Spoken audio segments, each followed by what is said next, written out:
And I'm not sure where we'll post this recording because I'm sure it'll be, I guess I could probably see if I can put it on YouTube, but it's going to be very similar to the stuff I actually have on my YouTube right now. It's pretty much the same process.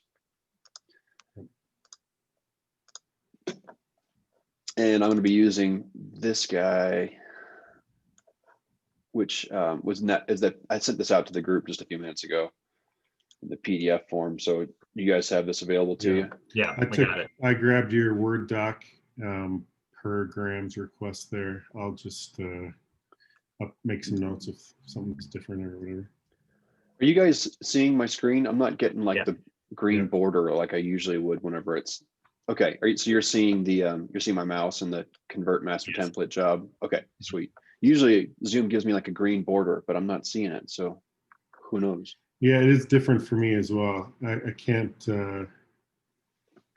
move your pictures on top. I'm trying to drag them. I can't do it. Yeah, I think I'd have to give you like permission for that, I think. All right, so you're not going to see that, but I have it on my other desktop. Okay. And I'm just gonna go through it line by line. Okay, so perfect. Viewers. So there's really no need for notes because you're following the same line. Yeah, what Graham was asking was more for clarity. Like he wants you to be able to read that document and understand what it means.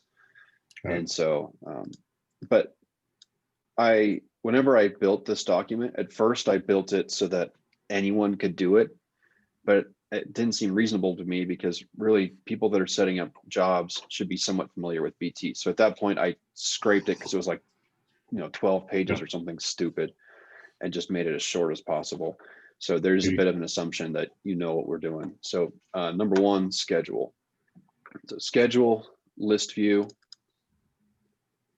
saved filters, scope narrowing.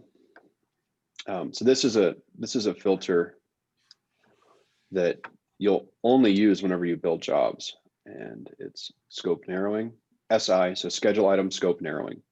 The quick story is there's some tasks that I think should just happen for every job. Like the job essentials.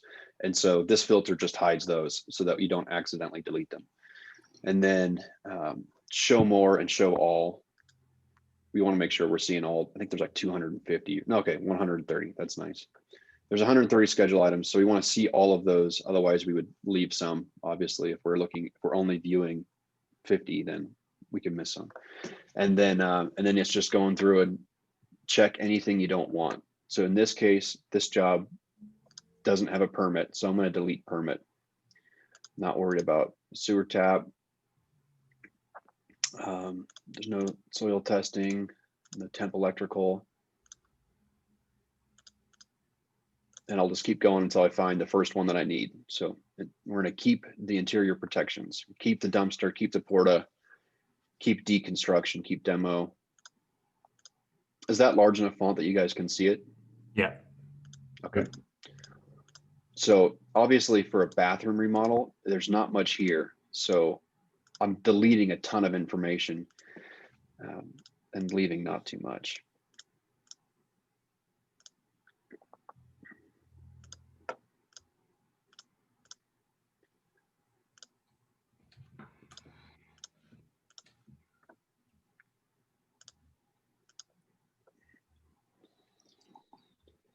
And I'll come back for these inspections later. I'll show you how to filter for just those, but we don't need the inspections because it's not an inspected job.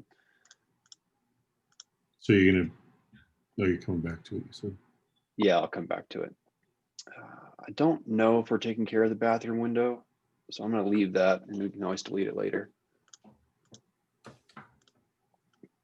And I've read through the estimate, so I have a general idea of what we're doing, but you don't need to have a perfect idea of the scope of work to get it honed in pretty close. And if you're not sure about an item, I'd recommend just leaving it because it's easy to delete it later, but it's a lot harder to build back in the schedule item and the to-dos and any other data that you would want. So we'll keep rough HVAC.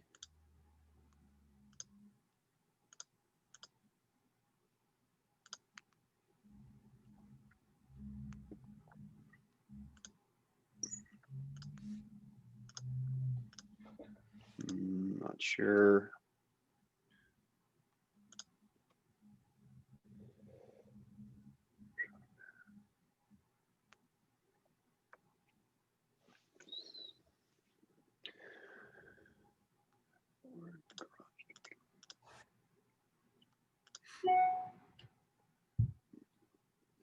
I'm not sure what the floor is, so I'm going to leave all three of those. I think it's tile and hardwood, but I'm going to leave all three and I'll just delete the one later. Specialty carpentry is super vague, right? So I just use that for a catch-all. Like if I have like a guy doing custom cabinets or something, maybe I would plug that in there.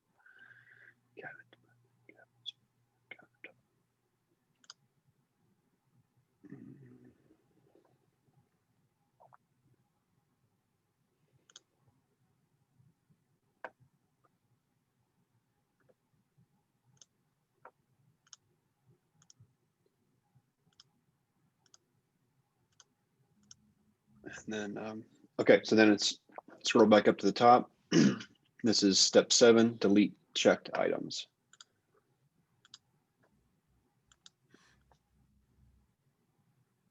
Okay, so now you'll see we've gone from 150 to 50, but I also have all those inspections in here. So one easy way is they're all assigned to the inspection phase. So I can just do that. And that works for all those phases. So there's one for site work. You could delete all the ones from site work at a time. The only risk you run for doing it that way is these are the pieces that you really don't want to delete, right? You don't want to delete construction startup. There's items and to-dos inside that make jobs run a lot smoother. Same for the closeout process and job review. So those are a few of the ones that should never get deleted. And it's like I said, that scope narrowing filter, whenever you run that, those are the items that it's pulling out. All right, so then 8, save filters. So let's go back to standard filter. 9, standard filter. 10, find the milestone mobilization. So let me give you guys the visual for this. What we're going to do is open this and set this to nothing, which is these dashes. But let me give you the actual picture of what's going on here. So right now we've got the pre-con process, but it's got this link right here to the rest of the schedule. So the sales guys are managing this part, but we're managing this part. And what I'm about to do, I don't want to screw with theirs. I just want to mess with mine. So I want to take this one schedule and break it into 2. So I could click there and break the link, or this will look familiar. You can also break the link from right here. So you just need to get into the schedule item, whether you do that in the list view or the Gantt view. All it's doing is deleting that little predecessor. Okay, so yeah, I typically do that from the list view because you're already in the list view. And then 11, to-dos under, let's see, break the predecessor. So sorry, I'm skipping the steps. 10, break the predecessor to sign contract, then move the start date any date at least 12 months in the future. So I'm going to take again that milestone mobilization, and I'm going to move it a year or 2 years in the future.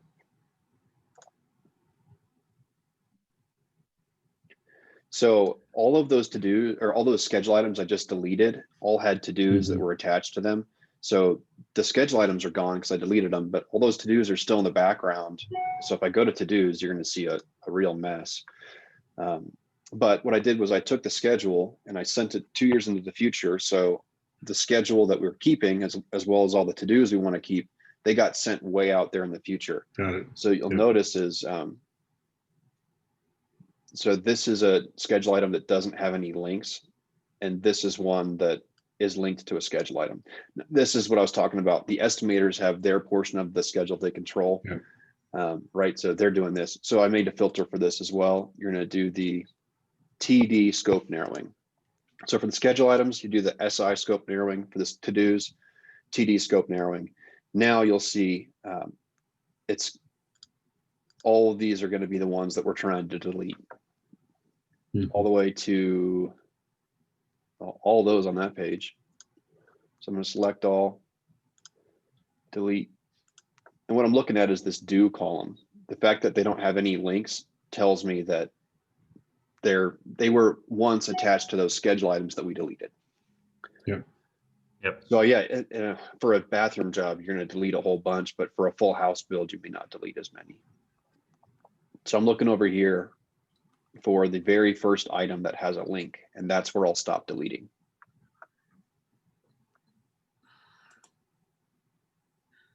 It's a bit of a, I mean, it's a lot easier than doing it all one by one. Yeah. Okay, so there, I'm going to Oh, delete yeah. all these up till right there. So show me where that link is. Which link? Oh, so you can tell this just says like Monday, October 11th, and it's empty. But this says Friday, February 24th, and it says 0 days after site investigation. So that 0 days, the parentheses, 0 days after site investigation is telling you what schedule item it's linked to. Yep. So that's all part of of these the are gonna future have right links. there. Yep. So What that's all was that? good stuff. That's all good stuff. That's all the good stuff we're trying to keep. Yep. So obviously, you know, if I had not pushed that schedule 2 years in the future, then they'd all be mixed in together because originally when the schedule, it's all together. So that's the trick of sending it way into the future. Got it. All right, so that is step 12 and 13. Now we're at 14, expand, 15, select and delete all to-dos. Yep, done with 15. 16, back to schedule. And now we're gonna pull that schedule back to the present. So milestone mobilization, you've only labeled that milestone mobilization just for this process. Yeah, I don't use the milestones inside the jobs, and I'll show you why in a second. I could sit here and scroll for eternity, but I'm just going to open the milestone, set my predecessor to contract back where it was originally, lag days of 0, save that, and it'll pull the whole thing right back where it should go. And then I'm ready to build my schedule. So now we're in that second tab, sequencing duration dependencies. Every schedule item has been grouped together and been predecessor linked to a milestone. Basically what happens is now you'll see this schedule, there's not much going on, but it's really spread out. Obviously, whenever you look at this Gantt view, when it's the full master template, there's a ton of schedule items, and like milestone deck has, you know, seven or eight of this. It looks more like this, but now it's empty because I've already deleted them. So the whole point of the milestones was just to be able to put groups of items together and then to easily be able to drag them around. Because you can imagine going into each of these individually, especially whenever the schedule is so spread out, you have to scroll all the way over here and scroll all the way back and then scroll, you know, you're doing all this clicking and dragging. So that was the point of the milestones, was to be able to easily shrink up your schedule after you've deleted it. So you're not doing a bunch of this stuff. How many months before you got fed up? Oh, dude, yeah, I can't tell you how many headaches. Like, this seems like a headache, but I can't tell you how many headaches this has saved me. All right, let's go to work through the milestone groups. So, you know, this is our first milestone group. Delete only the first or next milestone. So what I've seen some people do is they'll go through and, because the milestones are supposed to get deleted, they'll delete this one, then delete this one, then delete this one. But then you're back to the same problem where you've got the schedule that you have to slide back and forth for. So just delete the first one you need.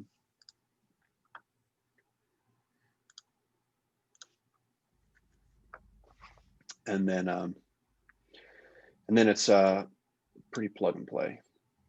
This would be the part in YouTube where you would speed up the whole thing.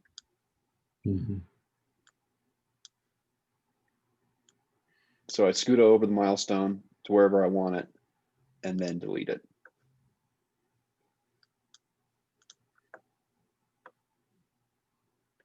And that.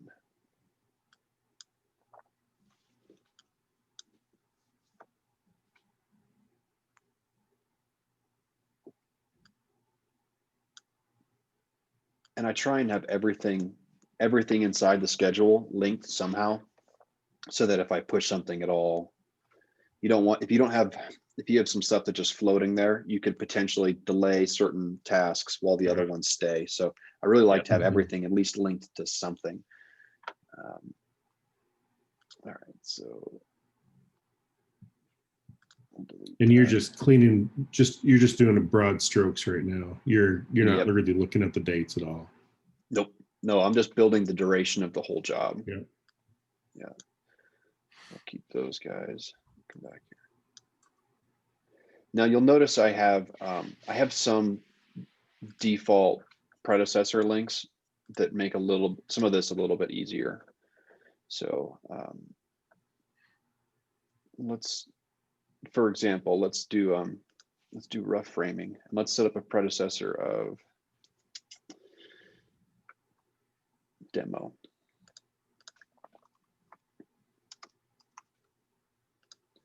Zero lag days. We'll hit save. As soon as I delete the milestone, you'll see that jump.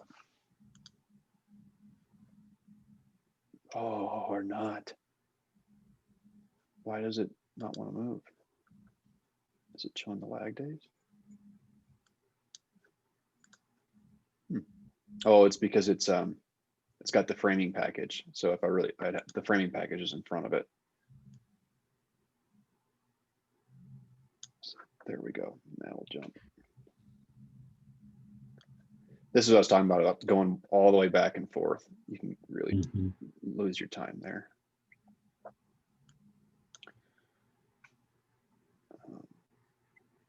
So I'll drag this over so I can see them both on the same page, and then I'll delete it.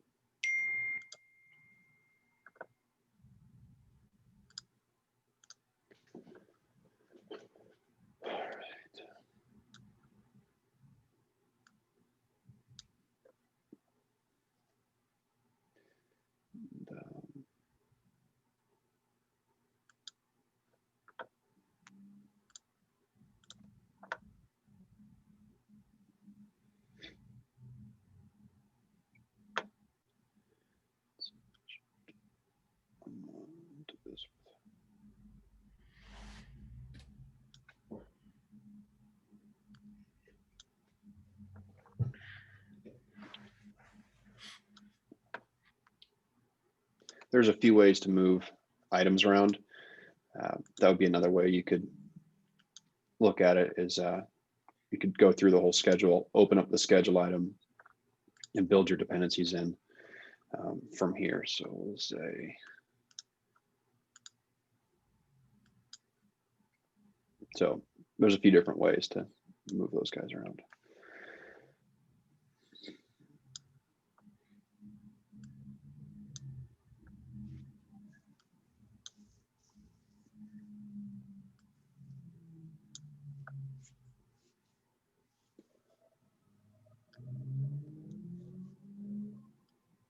So what happens, let's say, ask you this question later. No, you go ahead. Might as well be doing something right now. So for example, electrical will happen, when electrical is going to happen. And then we've got some cabinet skinning, for an island. So electrical needs to happen later on at that time of when the skinning, after they pull that specific part off, but it's going to be later. Some of the stuff is going to jump around a little bit because the people are living in there at the same time. They need to cook and whatever else. So when you've got, electrical happening 1 week and then also 2 weeks down the road, is that just a side note? Are you even bothering with a Gantt at that time, or? Well, if I'm going to have them twice, I'd probably create 2 schedule items for it. I'd just copy it here, and then just drag it down. Yeah, and then plug it back in wherever I need to.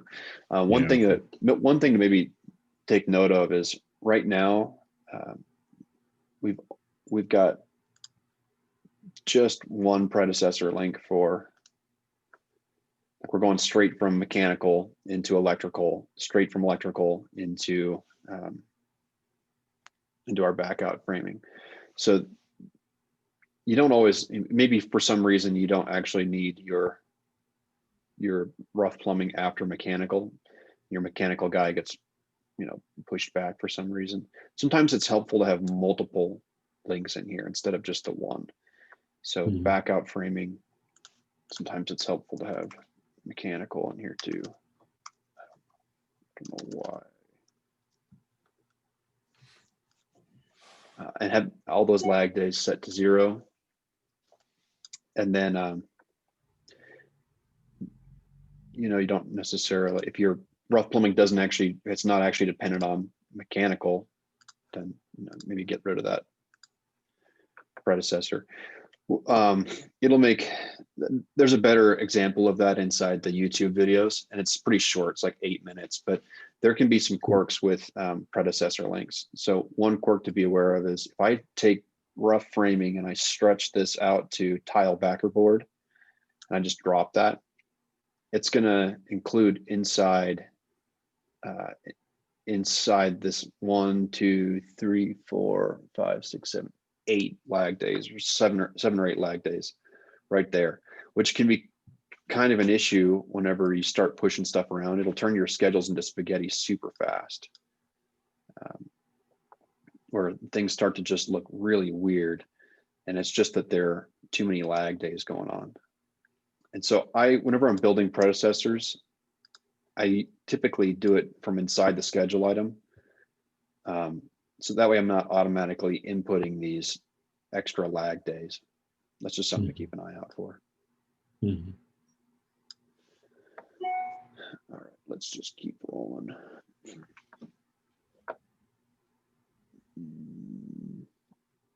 All right, I'm gonna leave it like this for now. Really, I would go through every single line and make sure that it was where I wanted it to be. At this point, it's just build your schedules however you see best to build your schedules. And then make sure everything is linked together so you can get a critical path. So let's see if we've got critical path. We don't. Somewhere something's missing. I'm not sure where. Anyway, if you have a critical path, your critical path will turn red.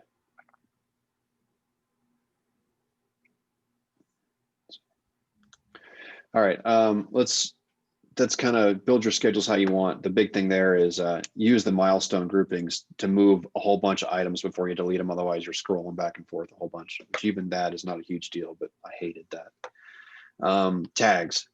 And this is maybe this is a little bit up in the air, depending on what Graham wants to do with scheduling house labor. But when I'm at this point in the schedule, I would.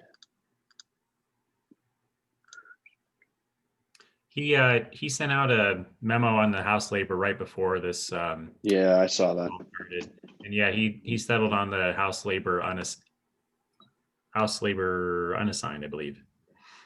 Yeah, I sent him back an email. So we'll see.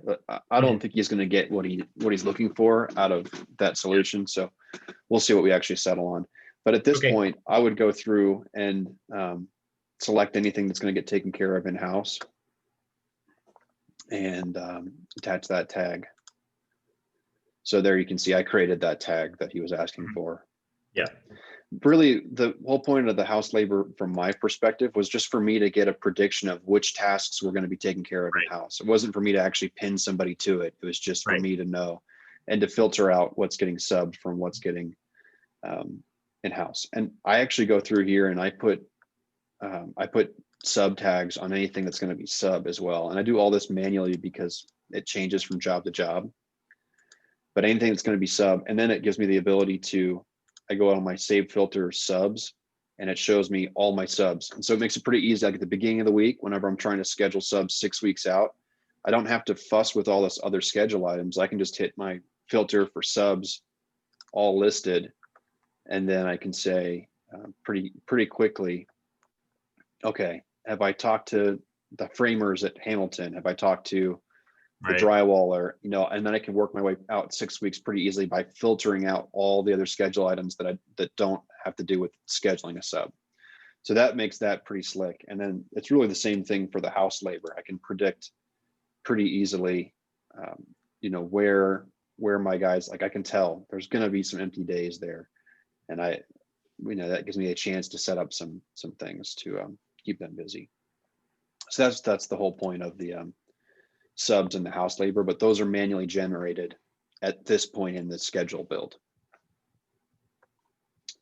So that's the applying tags. And then the last thing is to-dos. So even though we've deleted a whole bunch of to-dos, there are still some floating around in there that don't have any relevance. One good example is the framing. So let's see if we can find that. You know, we've deleted the ones that are no longer attached to schedule items. So we've done a whole bunch of filtering, but maybe like order stairs was one. Yeah, order stairs. Like there are no stairs with this bathroom remodel, but when it comes to full house builds, if you're not on it with your stairs, then you could be sitting with an empty spot in your house for a while. So I have those to-dos templated in here. So I still go through and do a secondary. I just read the titles and check mark and delete the ones that aren't relevant. And that helps me stay on track. Maybe the only other thing I should note is that I have some templated language for, or some tags on certain schedule items for procurement. It's just as a double check for me. Like I said, when I'm going to set up my subs, I also have tags on these items so that I can look at my procurement schedules across all jobs and have an idea of, have I ordered that yet, or do I need to order that, or what's the story there? This is sort of it's sort of a secondary to the selections feature, because the selections feature could have the same function. But I wanted like a way for my Monday mornings for me to really get a good grip on my jobs. And so part of that process is making sure my subs are scheduled 2 to 4 weeks out, making sure my ordering is up to date 2 to 4 weeks out, and making sure that my in-house labor schedule is roughly 2 to 4 weeks out. And those tags are super helpful for that, but they are manually generated, except for the procurement, which I have in the template. So anyway, so you guys, the procurement template, that'll be on all your jobs. If you just want to click that, it's no guarantee that it's everything you'll need to order, but at least it's something to be a good reminder. Yep. That's awesome. You said procurement tag or procurement filter? It's a procurement, it's a tag that goes on these. So if you open up any of these schedule items. So you can filter it by that tag is what you're saying. And you filter by the tags. You'll see it in there, procurement. Perfect. Nice job. Yeah, I mean, it's just it makes it a little bit easier. Like I said, it's no guarantee, but it's nice to be able to look at this and say, okay, well, I'm screwed for the windows, which I actually am. You're looking at real life right there. So anyway, is that helpful? Yeah, it's great. Awesome. Cool. Nice work. And all that is on my YouTube. Like, I think all that was taken care of on the YouTube, and they're broken down into like 10-minute segments that are a little bit maybe easier to watch, and you can fast forward them too. So that's good reference. Subscribed. Yeah, I'm not saying it's quality, but it's something. Hey, you do a good job. I was impressed. Cool. You got a good system, Lars. Thanks for your time. Yep, it's awesome. Appreciate it. Cool. All right, see you guys. Like and subscribe. Boom. Like and subscribe below. Yep. Yeah. For the YouTube algorithm. All right. See you. Bye.